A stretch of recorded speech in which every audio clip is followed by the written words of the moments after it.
Ricardo Ribeiro, especialista em proteção civil. Ricardo, boa tarde, obrigada pela presença.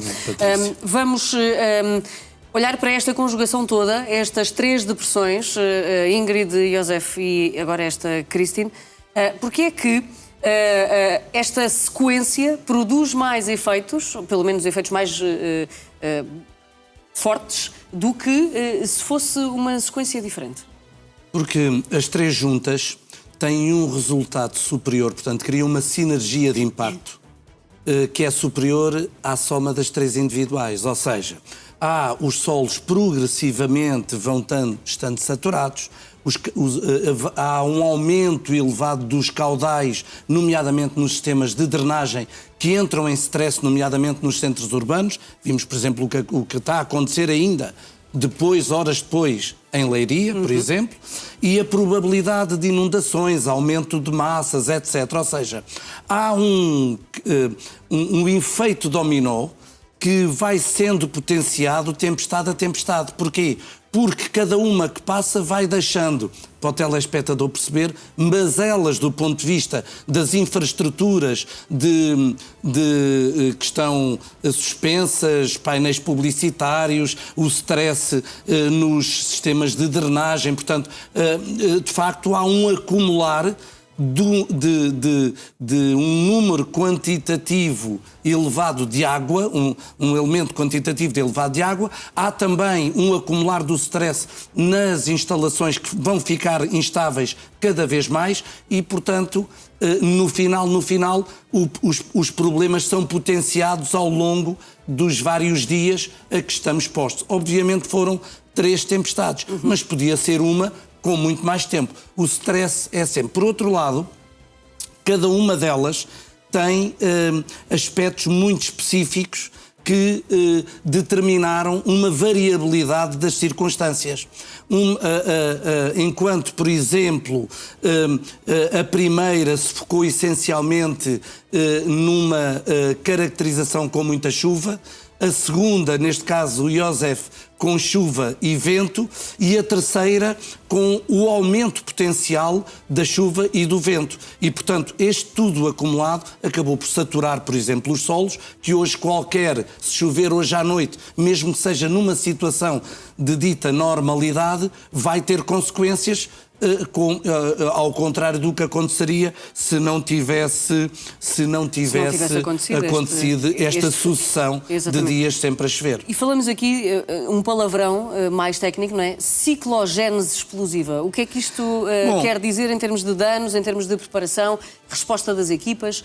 O que é que... Muda 3 coisas, essencialmente. Certo. A primeira delas é a velocidade e a intensidade da chuva e do vento, e isto decorre porque no centro da depressão há um rápido aumento da pressão. Trocando isto por miúdos, como diz o povo, o que produz é um aumento exponencial da velocidade do vento.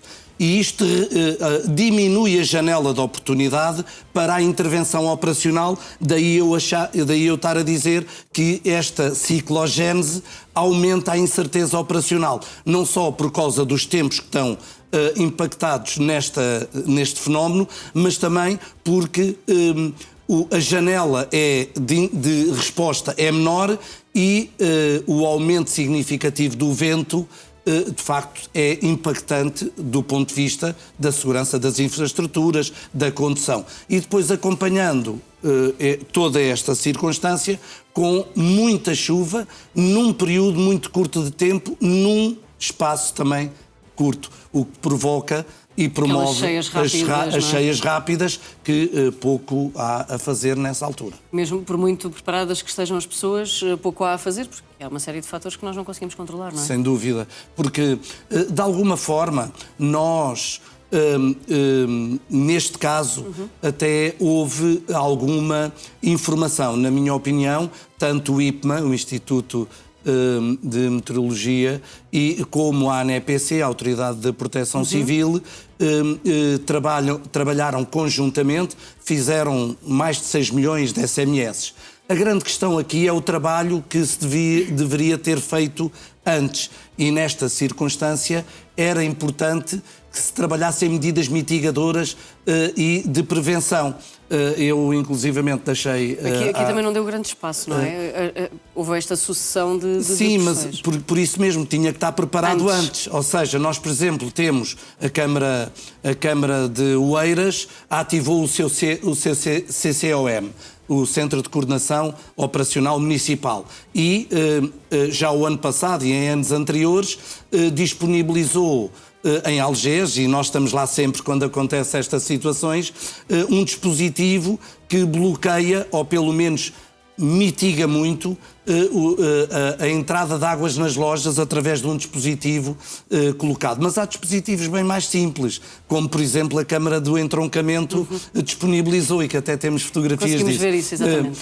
Em que são sacos disponibilizados pela Câmara com areia, que são soluções simples, que não resolvem 100%. Não são estas imagens, são imagens de lojas. Exatamente. Este é um exemplo relativamente simples, barato, que isto é o centro da Comissão Municipal de Proteção Civil, que é muito importante, porque, em boa verdade, é aqui que, do ponto de vista multidisciplinar e intersetorial, se tomam as medidas da coordenação institucional, visto que, do ponto de vista da operação, os agentes da Proteção Civil, essencialmente os bombeiros e a polícia também, a GNR, mas essencialmente os bombeiros, estão no terreno, precisam de coordenação institucional para obter os meios, os recursos e a organização. Porque essas autorizações são só dadas pelos responsáveis. Exatamente, e portanto isto é muito importante. E eu trouxe aqui exatamente aqueles 4 saquinhos, porque é uma medida da Câmara do Entroncamento, curiosamente o Sr. Presidente esteve aqui antes de mim, há instantes, e que são uma solução mitigadora. Obviamente não resolve um problema de uma cheia de 3 ou 4 metros, mas em boa verdade é à partida a conter e de forma barata. E isto só funciona se conseguirmos ter esta estrutura, os saquinhos, a areia disponível, o meio de transporte, etc., para fazer essa distribuição. Ou então disponibilizarmos isso às pessoas, não só aos lojistas, mas a quem vive em zonas que têm o risco de inundação.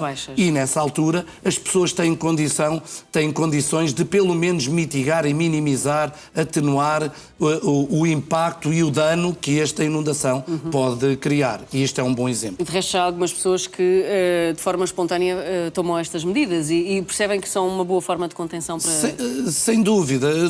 Neste caso concreto, por exemplo, foi uma iniciativa do Serviço Municipal de Proteção Civil. Mas as juntas de freguesia também podem tomar, porque são medidas relativamente simples e baratas e que, de alguma forma, mitigam e minimizam. E depois é muito importante que haja este trabalho prévio que acontece logo no início, durante a previsão, ou seja, nós já estávamos avisados que ia acontecer esta sequência, não das 3, mas pelo menos de 2. E a partir do momento em que nós percebemos, quando o IPMA faz um aviso e a ANEPC cruza o aviso com as vulnerabilidades e decreta aviso à população e alerta para a estrutura de proteção civil que a coloquem no nível máximo, não é para inglês ver, nem para o cidadão, nem para os protagonistas políticos, nomeadamente para os protagonistas autárquicos, que é quem têm a proximidade da resposta. Portanto, têm que tomar medidas.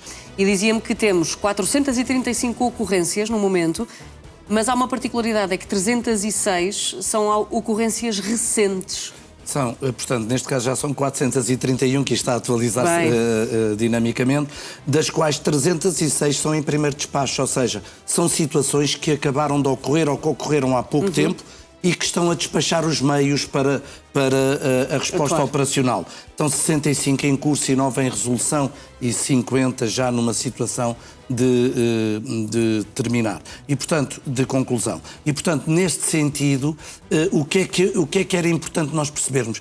Que o problema das 3 tempestades ainda não terminou. Aliás, temos até ainda há pouco na peça anterior que em Silves o nível das águas ainda continua a subir e que, de alguma forma, continuamos a ter inundação. Por outro lado, há aqui também um outro aspecto que tem a ver com isto. A maior parte destas ocorrências que estão em despacho estão relacionadas ou com elementos instáveis, suspensos, que caíram ou que estão em perigo, em risco de cair e que, portanto, é necessário fazer escoramentos, o que for.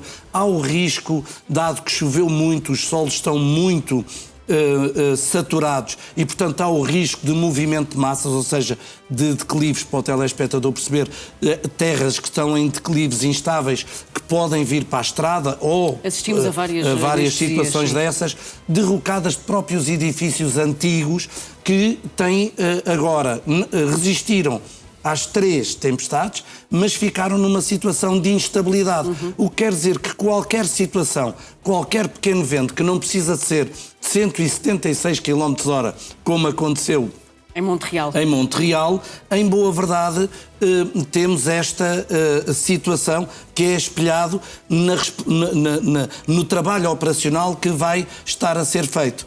Patrícia, ainda há pouco, depois tivemos que ir para Silves, mas havia aqui uma questão. A Autoridade Nacional de Emergência e Proteção Civil, em parceria com o IPMA, trabalharam bem. E ao trabalharem bem, fizeram o seu trabalho e, segundo o Presidente da Autoridade, disponibilizaram 6 milhões de SMS para a população. E, em boa verdade, muitas pessoas que não necessitavam de sair, saíram. Outras que foram ver o mar e a maior onda possível, colocando-se em risco. E em risco quem as iria salvar. Exatamente. Ou seja, quando há situações destas, é importante que todos nós, cidadão a cidadão, protagonista, vereador, presidente de Câmara, protagonistas políticos, operacionais, bombeiros, etc., percebam que o alerta para a estrutura e o aviso para a população da Autoridade Nacional de Emergência e Proteção Civil não é para inglês ver, é para terem atenção. E temos que cumprir as regras, as normas, os conselhos que essas entidades nos dão. Só assim é que é possível conseguirmos mitigar e controlar o dano que estas situações acontecem.